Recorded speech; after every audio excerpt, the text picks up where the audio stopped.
welcome to Living Mabel's Closet. My name's Jayne. So today's vlog is another one of my autumn cosy vlogs. I really enjoyed doing it last week and I've got loads to tell you: sewing, knitting, fabrics, all sorts. So grab a coffee and I shall see you back in a moment.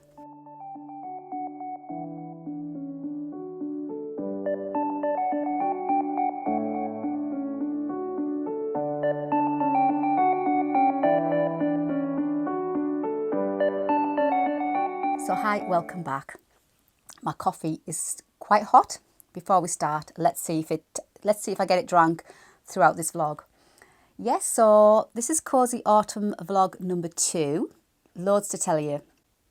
Can I just say before I start, thank you so much for your lovely comments, especially supporting me on my pattern drafting and my designs that I'm creating. It really does inspire me. I know you say I inspire you, but seriously, your lovely comments really inspire me to keep going, making me feel that I'm doing something right. So thank you so much. So where do I start? Gosh, shall I start with what I'm wearing? I've just literally got this finished today, hot off the sewing machine. It didn't take that much to do, to be fair, but I've done it. So pleased I've done it. Much, much better. It fits me obviously better, and it's going to get lots more wear. So I'll stand up and show you, and obviously I'll pop some pictures up of me wearing it as well in the garden, but I'll show you first and I'll tell you what I did to it. So here it is. Plain simple zip in the back. I haven't done anything to the zip, just literally unpicked the waistband, so it's a very simple zip, and I haven't really done anything structurally to the skirt.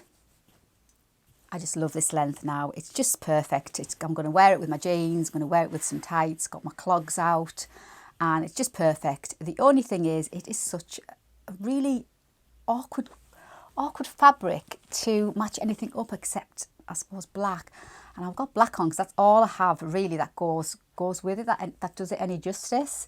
So I'm really going to have to think about what other garments are going to go with it, otherwise it's going to end up back in the wardrobe not getting worn. I mean, I like black, but black is not strictly on my colour palette. I am more dark chocolate brown, and I very, very rarely wear black. And if you're anything like me and you've got cats and black, cat hair magnet, that's it. It goes without saying. And yeah, I'm already covered in wafts of cat hair. So I don't very often wear black, and I don't know whether it's a little bit too stark for me. I mean, it's fine. And what I did was I had some leftover fabric, made a raggy brooch, as I do. I don't know whether it's a little bit too twee though. I think it might be a little bit on the matchy side. I'm not sure, but it's a bit of fun. And when I popped it on, it did break up the black, because the black was a little bit too severe or a bit too stark. So I popped the brooch on, and it definitely does make the whole outfit pop. So I'm going to wear it. I'm not sure what the rest of the family's going to think, but I really like it. It's a bit of fun. So I'll show you how much I took off. I actually took off 12.5 inches off the hem. So quite a bit off the hem. Now, to be fair, when I did the pattern test for this is the Britney skirt by AK Patterns. When I did it, the actual pattern for it was more knee length, but I didn't like knee length back then. Back last year it was, early August 2019, and I wasn't keen on knee length. So for some reason I made it ankle length, and I never liked it. I think the other reason I made it ankle length was because it was vintage Barkcloth and I didn't want to waste any fabric. So I basically used up all the fabric that I had to get this, make the full use of the fabric, and so I did the longer length skirt. I think that's what I did, but didn't like it.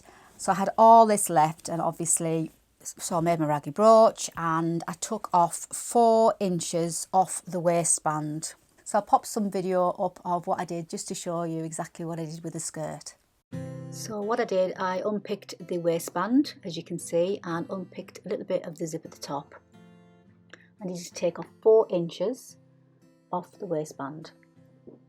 So I just marked with my chalk pen 4 inches, and also then added in my 1 centimetre seam allowance back in. So I just took off that section there. Then I changed my stitch length to the longest on my machine and did 2 rows of gathering stitch along the top of the skirt again.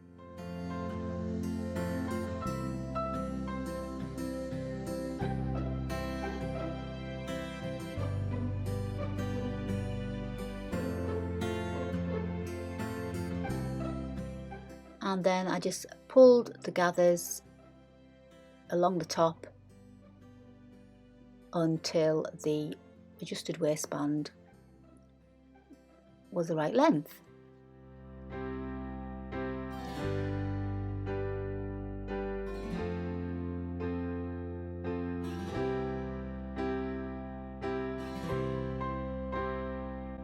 So I just pinned it all in place.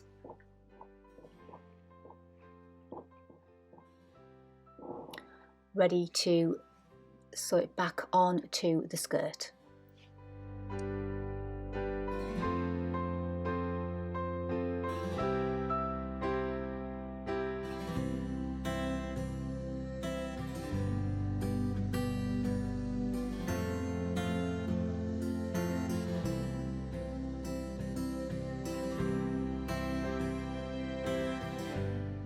And I just stitched it back on using my 1 centimetre seam allowance.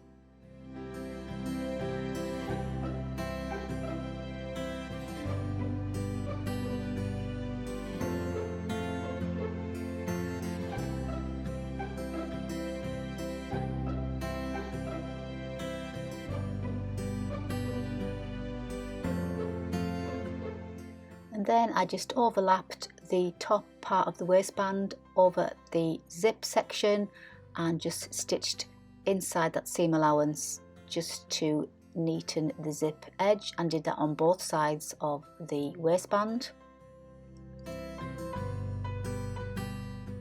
And then once it was turned through, you get a lovely neat finish on your zip. So all that was left to do was to fold over the remaining of the waistband onto the wrong side, pin it in place, and then stitch the waistband in the ditch.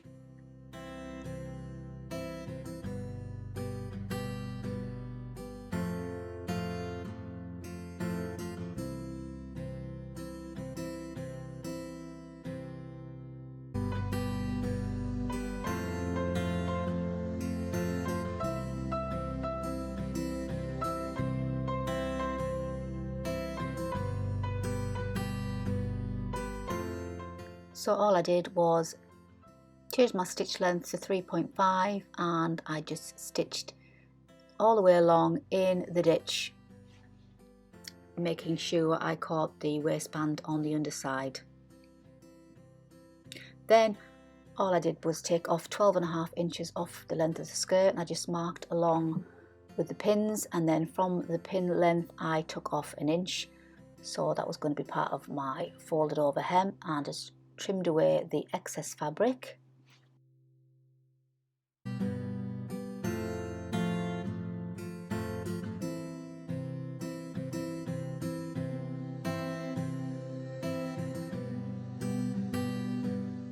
And then I just took it to the ironing board, pressed over a double hem and pinned it in place, and then stitched it on the machine, and that was how easy it was to adjust my skirt.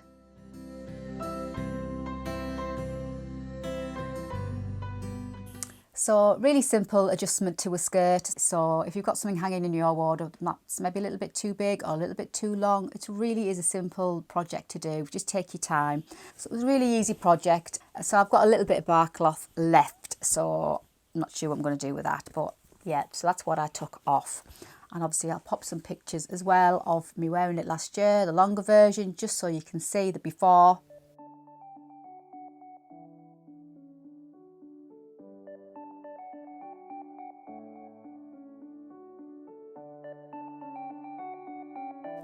And the after picture.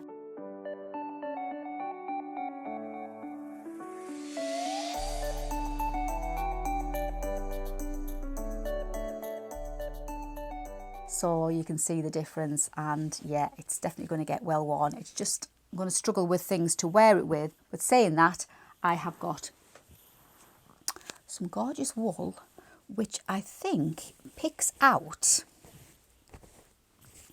quite nicely. I'll stand up and show you that lovely, can you see that lovely, it's not quite red, it's like orangey red, and I think that picks it out really nice. So I'm fancy making, I've got 6 balls of this. It's double knit, so I'm fancy making maybe another grandad type of vest, or maybe like a negative ease type of jumper but with short sleeves, because I'm not sure I'd have enough to do long sleeves, but I fancy negative ease with short sleeves, and I could layer it over a skinny tee.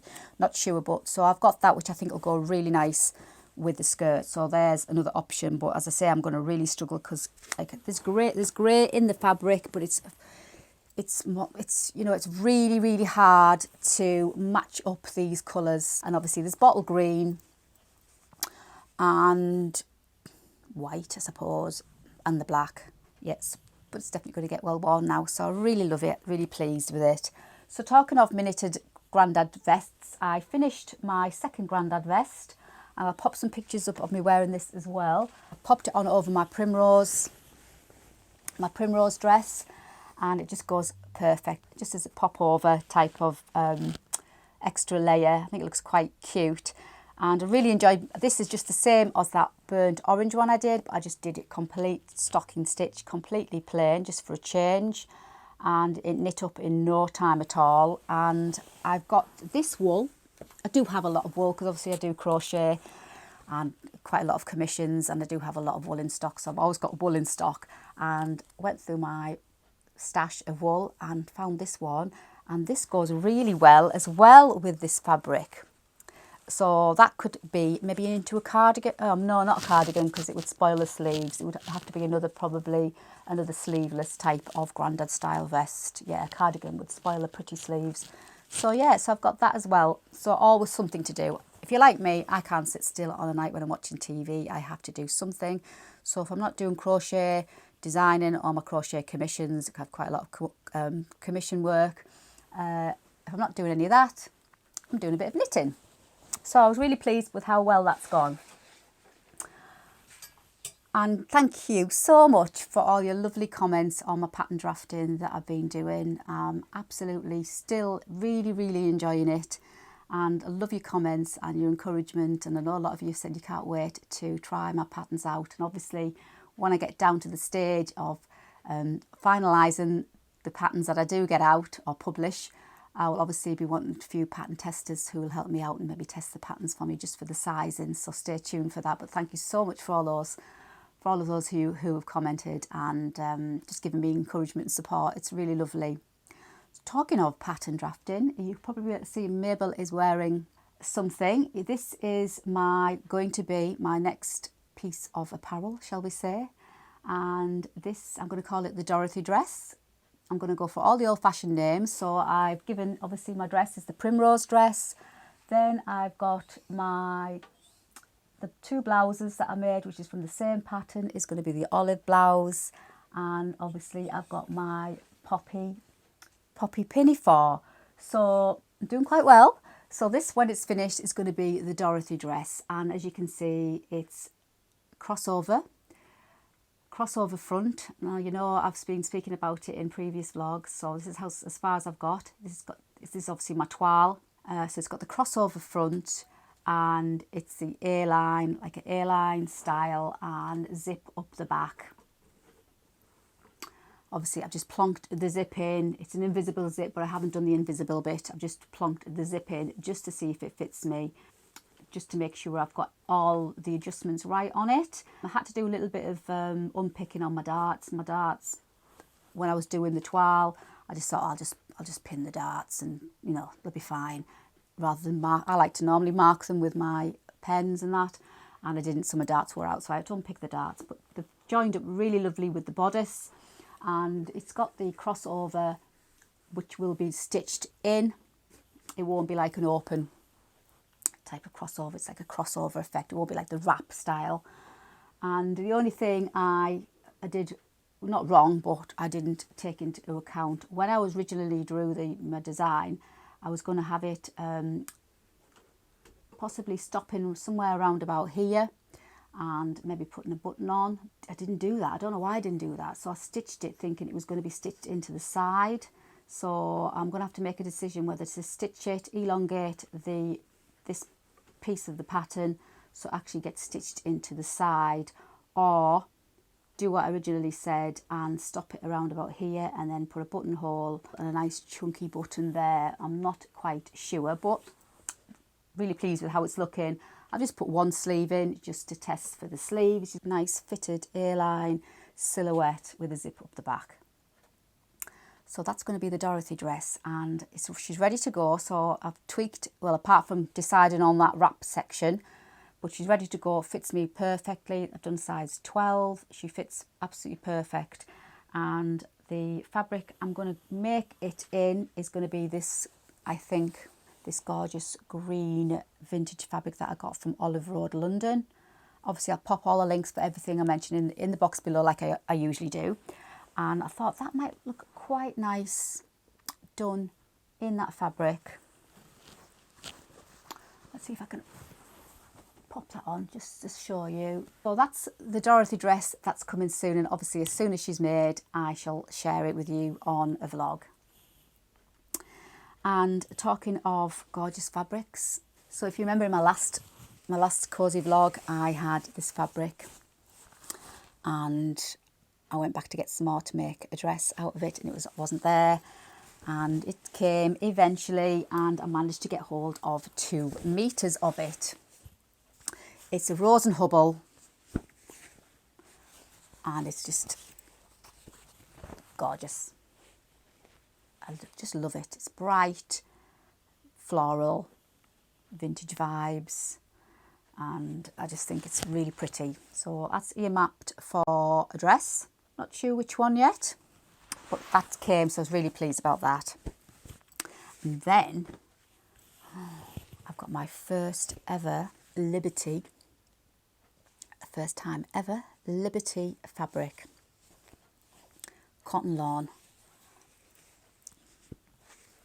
I've never stitched with it before, and I've seen so many beautiful designs of the Liberty fabrics, and I've always wanted to get some, and I just thought, you know what, I'm going to get some. And I went for this gorgeous olive green, because olive green is one of my colours, and it's just so vintage. Look at the ditsy flowers on that.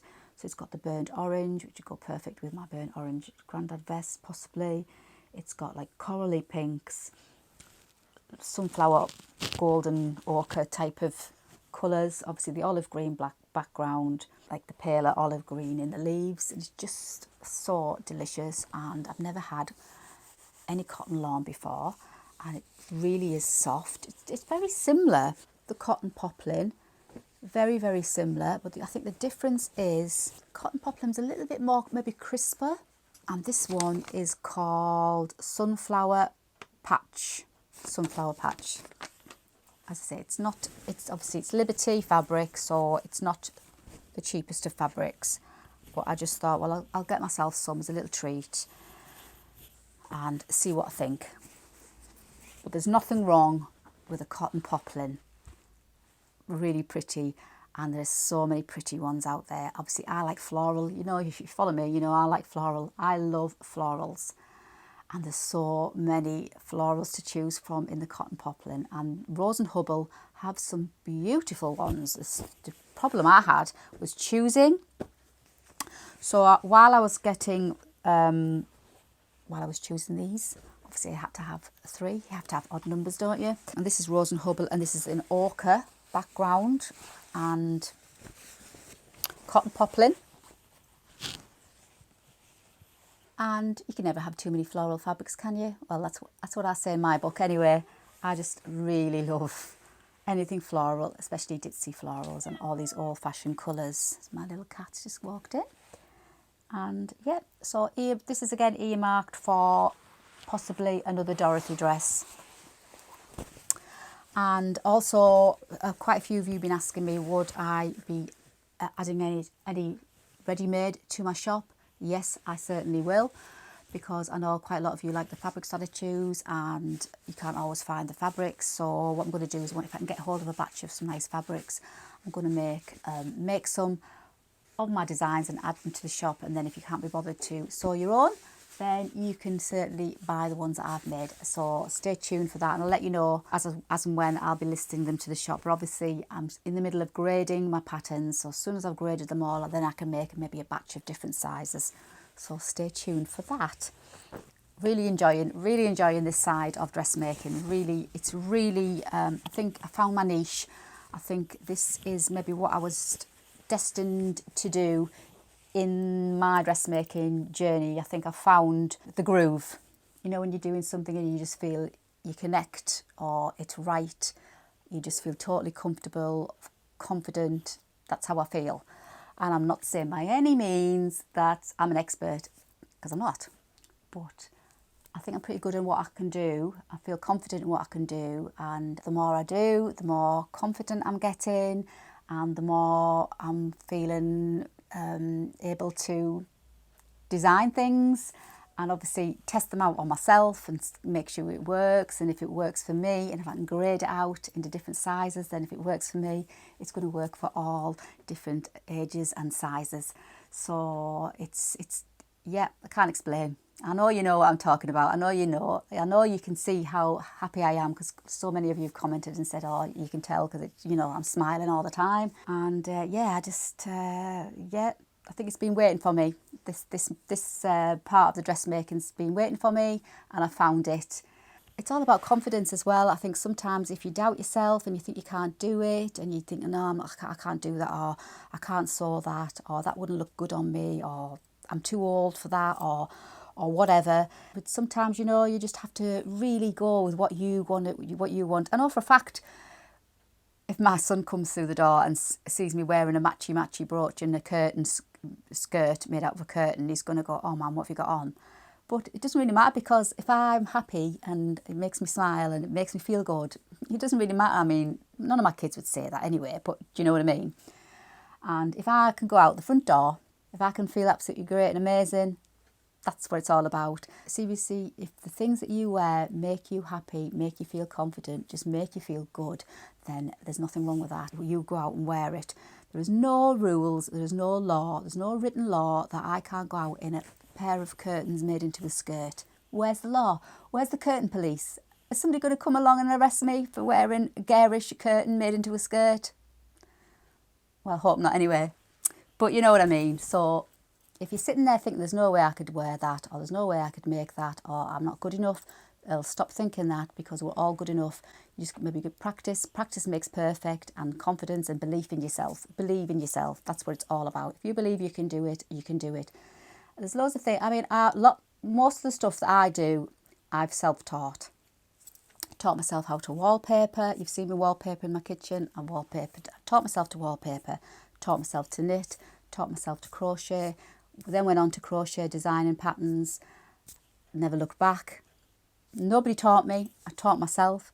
Dressmaking, obviously I took it at school, but that was as much as I did. And then from then I've dibbled and dabbled, but taught myself. Come back into it over 2 years ago now. Refreshed again. Really rusty. Refreshed. Taught myself. Studied. Practiced.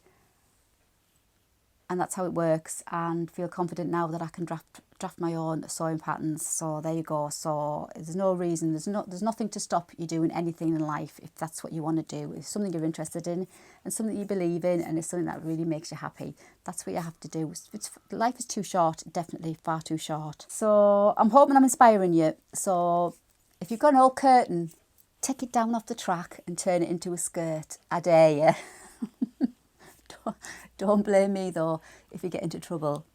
So yeah, I'm just smiling from ear to ear, and I'm absolutely in my element, and I love to share what I've been up to with you lovely people. Please don't take all your curtains down unless you don't want them hanging up there. I can just see it now. Oh. So moving on to Pattern Trace. Now Pattern Trace, as you know, I love their products, and I've still got the 10% discount code if you ever wanted to stock up on any of their products. It's Loopy Mabel 10% of everything on their website. Now, I love their Swedish tracing paper, and I need to actually do another order soon. I need maybe get a couple of rolls. And they're always sending me little things to test out as a thank you for me just chatting about Pattern Trace. They don't ask me to do any vlogs or anything like that at all. It's purely from me. I just like to talk about products that I like, and they've sent me a couple of things to say thank you, and they said if I wanted to mention it, feel free to mention it, and obviously I'm going to mention it because I love all their products. So one of the things they sent me was, if you're into quilting, I don't know whether you've heard of this, it's quite a new paper. It's called foundation paper that they've just not long ago launched, and it comes in 100 sheets. It's A4 and you can use it on your inkjet or your laser printers, and it was originally designed for your paper templates for your quilting and what have you. And the lovely ladies at Pattern Trace said, would I like to have a go at maybe printing off a PDF or something and see what I think. Would it be much use for printing PDF patterns off? So I just printed off my pocket template, which you can get. It's a freebie downloadable PDF pocket template. If you want to add some pockets to your garments that you're making, I'll pop the link for it in the box below. Just help yourself, feel free to download it. So I thought, well, I'll print that off and see what it's like. And it's very, very similar texture to the Swedish tracing paper that you get on the roll, but I would say a little bit thicker, and you can see through it as well, which is quite good. So I think it would be ideal when you're overlapping, you know, your PDF patterns where you've got to overlap your sheets and match up with the next one. It'd be ideal because you can kind of see through it, and it's really, really strong like the Swedish paper. So I think if you actually did print out your PDF pattern, I think it would make a really good, strong pattern to use again and again. So I think it'd be quite good to use it for that. So that is the foundation paper. So I really, really like that. And if you recall the Amazing Makers Workbook, I've got 3 of these filled in. You write in your projects and you can put your swatches and what you did and what pattern you used, what size you did, any notes, all those things. I love my books. It's great to refer to where you got your fabric from and what have you. So they sent me this amazing new product, which is literally brand new to the site, and it's a fabric swatch book. And it's like a little ring binder. And inside it's got swatch cards. Now I haven't put any of my fabrics in here yet, just because it's literally brand new. It's just full of swatch cards. And on each card that you can get room for 2 swatch of fabrics. And obviously the idea is pop your swatch of fabric is, you can write what the fibre is, what the composition is, what fabric it is, what the weight of it is, where you got it from, how much you used, any other little notes that you might find useful. You can put, if you've got any of it stashed away, so if you've got this fabric as just a little swatch, you can possibly put, well, I've got 3 meters of it in my stash. And it's just a great way of storing all your fabric swatches in this handy little binder. So if it's something that you might be interested in, you know, if you like to keep a note of all your fabrics and you like to be super organised like I do, I think this is absolutely brilliant. And what a fab Christmas present idea as well for all those sewists in your life that you think may love this. So that's the fabric swatch book, which I think goes really well with the Maker's Workbook that I absolutely love, and obviously the foundation paper. And as I say, there's a 10% discount code off all their products, and it doesn't expire, that discount code, so you can use it as many times as you like. And I'll pop it in the box below. I think that's just about it for today's cosy vlog. I have really enjoyed doing something with this skirt at long last, so that's one thing I can tick off the list. It makes you feel good actually when you get those projects that are lingering or niggling away. I like to get it done and complete and tick it off the list. So I'm really pleased that I've done this. It's going to get loads of wear. I just need to find other colours that it's going to go with apart from black. But yeah, so keep you updated on my Dorothy dress. Hope you like my fabrics. You usually do. I know you love my floral fabrics, so I wanted to share them with you as well. So hope you liked today's vlog. If you did, please don't forget to give me that lovely thumbs up. And if you've just found my channel and you like to follow along, you like a little bit of ditsy floral mind, it's a warning, then please don't forget to subscribe And you can follow me along on Instagram as well for daily inspiration of what I'm wearing and outfits I've created by literally opening up my wardrobe and shopping my wardrobe. I love doing that on a morning now. Hopefully when I see you on my next video, I will have Dorothy made in all her glory and share it with you. And I'm feeling pretty confident on this one too, so stay tuned for that. Thanks for joining me today. Please take care, and as I always say, wear what makes you happy. And as always, happy sewing.